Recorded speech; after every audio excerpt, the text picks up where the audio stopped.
Welcome, YouTubers. I've been doing a lot of comparisons lately to YouTube handicappers, and one of the sites that I wasn't really following for a while, and I can't remember why, but it was Halfmoon Picks. He's part of the GeoKnows sort of network of prognosticators.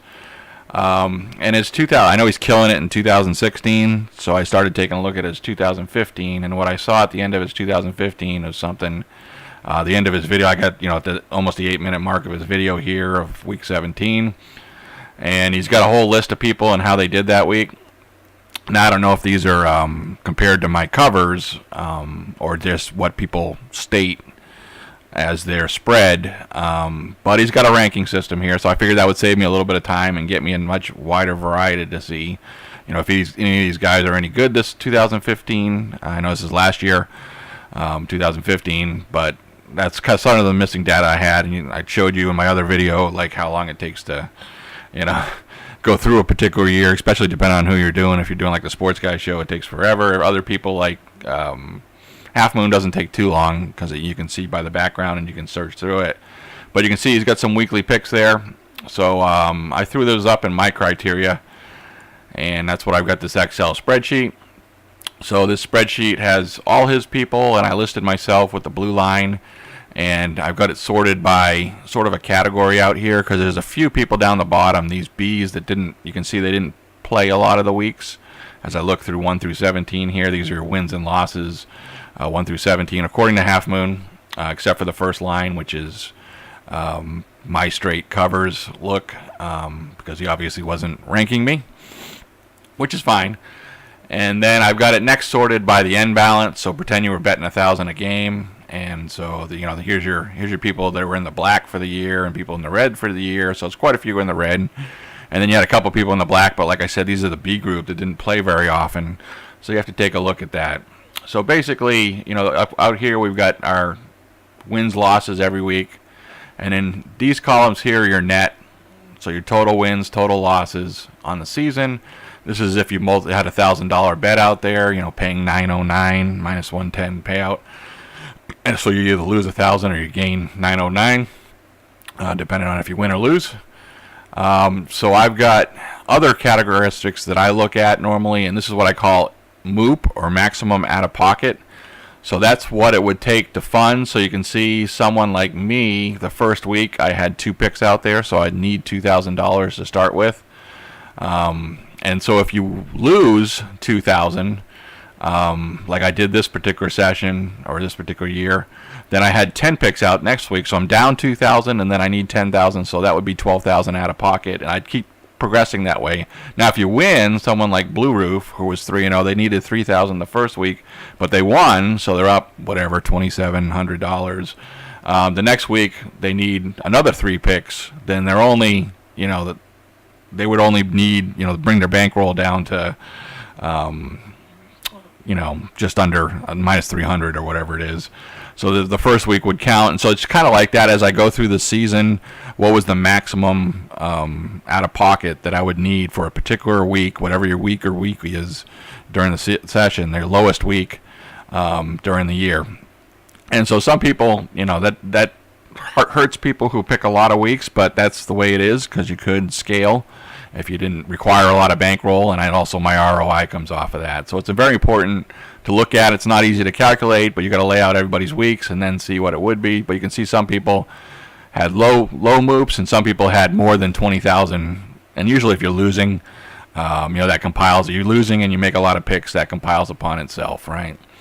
Max balance. So this was not a great stat, but somewhere during the year, this was the maximum that you got to. So you could have quit at that point, right? It's always tough to quit, just like a stock when you pull it out. Meta balance is not very important, but it's nice to look at. Some people had a 0 minimum balance. So again, Blue Roof, I come back to, he went out 3-0 the first week. So this is the end of the week balance, right? So he put 3,000 and he was up 27. He never got below 0 again, so he's always positive growth if you put him on a chart, the first week. So that happens, especially if you're a very efficient picker, or you come out of the gates very strong and you never have to dip into a big bankroll or go negative. So that happens, but the end balance is pretty important, relative. So I've sorted it by end balances, and you can see I came up with a much higher end balance. ROI is something where you take your end balance and divide it by the absolute value of your MOOP. So in my case, I needed $12,457 to fully fund my bets at some point that year, right? That would have been my low. So that's the pile of cash I would need at the beginning to start with. And I made $10,000 on that $12,000. So I made 84%. These percentages out here are just your straight picks. So I was 39 and 25. And again, I always argue my Denver that year. That was a big swing for me. So sometimes I'll quote 42 and 20-ish, right? Because there was a couple games that season that I didn't believe the covers line was even possible. And I definitely didn't bet that. In real life, I got better numbers than this, but it is what it is. If I'm gonna judge everybody else on the covers, I'll judge myself on the covers. And there was like a tie, the push that I'll get there. So I ended up 39 and 25. So it's always sobering to look back at that. So that was a 61% picker. And so you can see some people who are 56 got a little higher than someone who's 59. Well, he makes a lot more bets and he got a lot more balance out of there. He's 63 and 50 versus 19 and 13. But when you get to ROI, that's where it comes back and implodes upon itself. Now, the reason behind the ROI is if I look at this guy, this was the number one ROI guy, Blue Roof, on the Half Moon channel, and he got a huge ROI because, like I said, he came right out of the gate, never needed more than $3,000. So in theory, he could scale this up, and he could scale it up to $20,000. But let's just make it a 3x instead of a $1,000 bet. He could make a $3,000 bet, and this would have been $9,000, right? So he would have come right out of the gate, but he would have won 3 times as much as it. So he would have won $21,000. So that's where that scalability comes in. So someone's always going to beat me, on a year, but I'll have to take a look at a couple of these guys. Blue Roof, Logan Brett, this Free Manny. They started a little bit later. Blue Roof. So I'll take a look. And this is either King Poetic or Poetic King. He's changed his name a couple times, but he didn't make much money this year, so not much ROI. And then your standard people like Geo, definitely again, he's an average picker that just wins the middle or loses a little. He doesn't make. Half Moon actually lost money this year, although he was way out. So anybody out here who made more than like $5,000, like he at some point you could have quit up 9,900. So I don't know what the ROI or how much bankroll you would be at that session, and I don't know where that was. I'll have to look at that, but that's always a thing that you could quit when you get hit a certain level. If you made $5,000, you could get out, or whatever your scale is relative. But ultimately, at the end of the year, he was a negative picker. Like I said, he is on fire for 2016, and I don't think he can slow down. He doesn't make enough picks.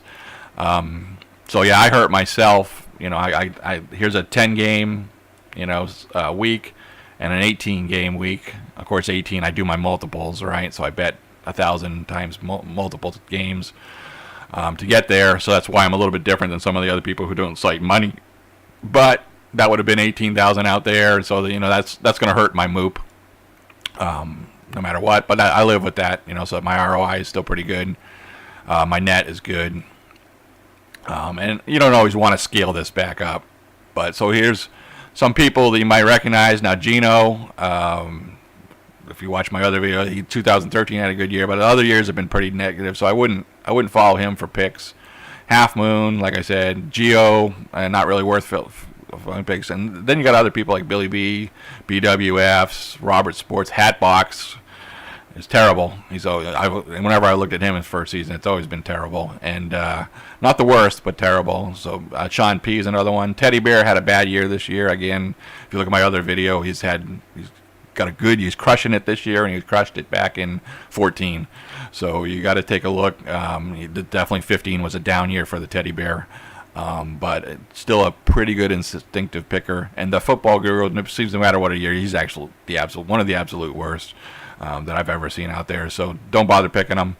And then you got these oddball pickers out there. So just a follow-up if you're really looking some of these pickers and you don't want to do the math or go through it. That's a lot of them aren't very good.